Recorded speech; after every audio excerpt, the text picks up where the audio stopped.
Hello friend, आप लोगों का एक नए वीडियो में स्वागत है। तो यहाँ पे ये देख सकते हैं कि जो डीएलएड का द्वितीय सेमेस्टर वालों के लिए प्रीवियस ईयर का पेपर है और षष्ठम प्रश्न पत्र मतलब छठवां प्रश्न ये क्वेश्चन पेपर है। और यहाँ पे ये हिंदी सब्जेक्ट हिंदी है। पूरा आप लोग ऊपर देख सकते हैं, यहाँ पे पूरा लिखा हुआ है हिंदी यह पेपर है। और उसके बाद समय की बात करें तो समय 1 घंटा, जैसा कि हर पेपर में आप लोगों को 1 घंटे समय अधिक देखने को मिलेगा। कुछ ऐसे सब्जेक्ट है जिसमें सामाजिक अध्ययन हो गए और एक क्रियात्मक अनुसंधान, ऐसे जो पेपर होते हैं उसमें 2-2 घंटे समय दिया जाता है। तो यहाँ पे 25 नंबर का ये पेपर है।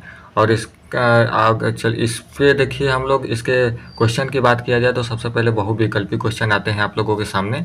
तो क्वेश्चन हम लोग एक एक ठो पढ़ेंगे उसके बारे में। तो हम लोग जानेंगे कि कैसा क्वेश्चन द्वितीय सेमेस्टर में आता है। जबकि फर्स्ट सेमेस्टर में आप लोग दिए होंगे तो आप लोगों को मालूम चल गया होगा, लेकिन द्वितीय सेमेस्टर में इस हिंदी पेपर में कैसा क्वेश्चन पूछता है यह हम लोग प्रीवियस ईयर पेपर में इसमें देखेंगे। ठीक, तो वीडियो स्टार्ट करने से पहले आप लोगों से रिक्वेस्ट है कि आप लोग चैनल पर पहली बार हैं, चैनल को सब्सक्राइब करिएगा और फ्रेंडों के साथ शेयर जरूर करिएगा। ठीक, चलिए हम लोग चलते हैं क्वेश्चन पे। तो यहाँ पे देख सकते हैं बहुविकल्पी क्वेश्चन, और इसको हम लोग पहला क्वेश्चन की ओर नज़र डालते हैं। तो यहाँ पे लिखा हुआ है, पहला क्वेश्चन, किस प्रणाली से छात्रों में सक्रियता बनी रहती है। तो यहाँ 4 विकल्प आप लोगों के सामने इस प्रकार से रहता है। और उसके बाद आप लोगों को चारों विकल्प में से जो सही है वह अपने उत्तर पुस्तिका में लिखना पड़ता है। पहला देखिए दिया है प्रश्नोत्तर प्रणाली है, दूसरा है अभिनय प्रणाली है, तीसरा है गति प्रणाली है, चौथा है व्याख्या प्रणाली। तो आप लोगों को जो सही लगे, जो सही आता होगा वह आप लोग अपने कॉपी में लिखिएगा। ठीक, दूसरा क्वेश्चन हम लोग देखते हैं। दूसरा क्वेश्चन है, जागृत शब्द का विलोम शब्द है।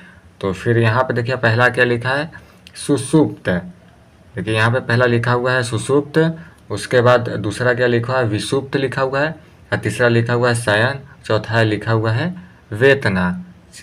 तो इसमें से आप लोग जो सही है वह लिखेंगे। फिर देखिए तीसरा क्वेश्चन क्या कर रहा है, निम्नलिखित में जो जातिवाचक संज्ञा है, जातिवाचक संज्ञा इस प्रकार से आप लोगों के सामने 4 विकल्प हैं। चारों विकल्प में आप लोगों को जो सही लगे वह अपने कॉपी में लिखना होगा। पहला है लिखिए पुस्तक है, दूसरा है ममता है, तीसरा है अच्छाई है, चौथा है सुरेख। ठीक, अब हम लोग चलते हैं चौथा क्वेश्चन की ओर। चौथा क्वेश्चन देखिए यहाँ पे यह क्या कर रहा है, चौथा क्वेश्चन कर रहा है, बच्चों की शिक्षा ग्रहण करने के मार्ग में बाधा होने वाले भाव हैं। देखिए पहला दिया है संकोच। यह भाव क्या भाव है, वह 4 ऑप्शन आप लोगों के सामने रहेगा, उसमें से आप लोगों को सही विकल्प चुनना पड़ेगा। ठीक, दूसरा है झिझक है, तीसरा है शर्मिला होना है, चौथा है उपर्युक्त सभी। तो इसमें से क्या सभी होंगे, तो ये तीनों, या आप लोग तीनों अगर सही होंगे तो चौथा वाले ऑप्शन पर सही लगाना पड़ेगा, नहीं तो इसमें से जो भी सही है उसमें आप लोगों को लगाना पड़ेगा। ठीक, यहाँ पर देखिए 5वां क्वेश्चन है, भूतकाल के कितने भेद हैं। तो पहला है 4, दूसरा है 6, तीसरा है 8 और चौथा है 10। तो कितने भेद होते हैं, आप लोगों को जो सही है उस पर आप लोग अपने कॉपी में लिखेंगे। फिर हम लोग चलते हैं अति लघुत्तरी क्वेश्चन की तरफ। तो अति लघुत्तरी क्वेश्चन यह भी 1-1 नंबर के होते हैं। और यह छठा क्वेश्चन, यह क्या कर रहा है, इसमें आप लोगों को बताए हैं, आप लोगों को बता दें कि जो क्वेश्चन है, जैसे बहुविकल्पी में आप लोगों को चॉइस करना पड़ेगा, 4 का ऑप्शन आप लोगों के सामने रहेगा। फिर उसके बाद अति लघुत्तरी की बात किया जाए, अति लघुत्तरी की बात किया जाए तो अति लघुत्तरी में 25 शब्द आप लोगों को, एक क्वेश्चन के 25 शब्द लिखने पड़ते हैं। और वहीं लघुत्तरी की बात किया जाए तो लघुत्तरी में आप लोगों को एक क्वेश्चन के 75 वर्ड लिखने पड़ते हैं, शब्द लिखने पड़ते हैं। ठीक, और यहाँ पे देखिए छठा क्वेश्चन की बात किया जाए तो छठा क्वेश्चन क्या कर रहा है, छठा क्वेश्चन की बात किया जाए तो छठा क्वेश्चन आप लोगों के सामने इस प्रकार से रहेगा। अति लघुत्तरी प्रश्न में छठा क्वेश्चन, किन्हीं 4 विराम चिन्हों का उदाहरण सहित वर्णन कीजिए। उसके बाद आप लोगों को जो भी आएगा उसको 25 वर्ड में आप लोग अपने कॉपी में लिखेंगे। 7वां क्वेश्चन कर रहा है, समास कितने प्रकार के होते हैं। ठीक, फिर वहीं 8वां क्वेश्चन कर रहा है, 6 संयुक्त वर्ण किन 2 वर्डों से मिलकर बना है। फिर 9वां क्वेश्चन की बात किया जाए तो इसमें दिए गए प्रत्यय का प्रयोग करते हुए 2 शब्द बनाइए। यहाँ पे प्रत्यय दिया हुआ है, आप लोगों को 2 शब्द बनाने हैं। ठीक, यहाँ पे 10वां क्वेश्चन है, मौखिक अभिव्यक्ति की उपयोगिता नहीं। यहाँ पे 10वां क्वेश्चन की बात किया जाए तो इसमें लिखा हुआ है, मौखिक अभिव्यक्ति की उपयोगिता बताइए। फिर 11वां क्वेश्चन है, पत्र के प्रकार लिखिए। ठीक, और उसमें आप लोगों को 25 वर्ड अपने अनुसार बना करके, नहीं जो भी एग्जैक्ट क्वेश्चन है वह भी लिखने होंगे। और उसमें देखिए चलते हैं हम लोग लघु उत्तरी प्रश्न की तरफ। लघु उत्तरीय प्रश्न में देखिए 2-2 नंबर के यह प्रश्न आप लोगों के सामने रहता है।